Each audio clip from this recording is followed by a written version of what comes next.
Penerima STR sedia ada, anda kena daftar akaun baru untuk terima bantuan STR tahun 2026. Saya video ni cepat, saya tunjukkan cara buat. Anda jangan salah faham ya, penerima sedia ada kena daftar akaun baru sahaja, bukan buat permohonan baru. Permohonan baru hanya untuk yang baru nak mohon dan tak pernah terima STR sebelum ni atau rayuan permohonan ditolak. Okay, first, anda buka portal STR di bantuantunai.hasil.gov.my.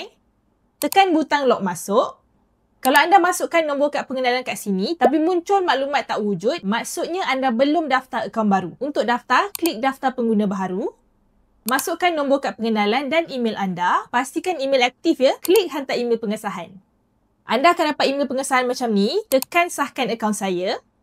Isi frasa dan soalan keselamatan sampai habis. Jangan lupa screenshot kalau takut lupa. Masukkan password baru. Dah settle daftar, boleh login macam biasa.